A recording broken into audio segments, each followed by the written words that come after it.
Tanzania, nchi yenye utajiri mkubwa wa rasilimali na fursa za kibiashara. Leo tunakuletea biashara zinazolipa zaidi, ambazo zinaweza kukufanya uwe mfanyabiashara mwenye mafanikio makubwa. Biashara ya kwanza ni uuzaji wa vifaa vya teknolojia. Kwa kuongezeka kwa matumizi ya simu janja na vifaa vya kielektroniki, biashara hii ina soko kubwa Tanzania. Watu wanahitaji simu, vifaa vya kompyuta na vifaa vya nyumbani kama televisheni na mitambo ya sauti. Kwa kuanzia kwa mtaji mdogo, unaweza kuanzisha duka la vifaa vya teknolojia na kufanya faida kubwa. Biashara ya pili ni kilimo cha mboga na matunda.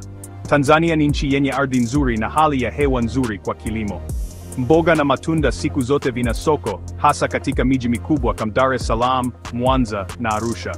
Kwa kutumia mbinu za kisasa za kilimo, unaweza kufanya faida kubwa na kuhakikisha upatikanaji wa chakula kwa wakazi wa miji.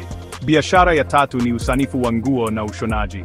Watu siku zote wanahitaji mavazi, na kwa kuanzisha biashara ya ushonaji, unaweza kuvutia wateja wengi, hasa kwa kubuni mitindo ya kisasa na ya kipekee. Pia unaweza kufanya mitindo maalum kwa sherehe kama harusi na matanga, ambayo ni soko kubwa Tanzania. Biashara ya nne ni uzalishaji wa bidhaa za urembo. Bidhaa kama sabuni, marashi na vitu vya kufanya nywele vina soko kubwa, hasa kwa wanawake.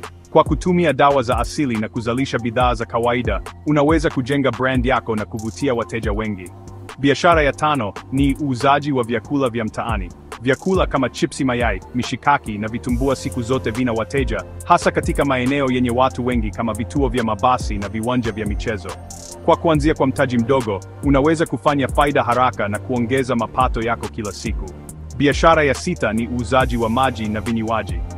Maji safi na vinywaji vya matunda ni bidhaa ambazo siku zote zinahitajika, hasa katika miji mikubwa na maeneo yenye joto kali.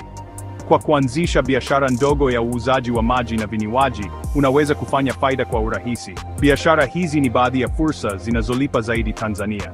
Kwa bidii, uvumilivu na mipango mizuri, unaweza kufanikiwa na kujenga maisha bora.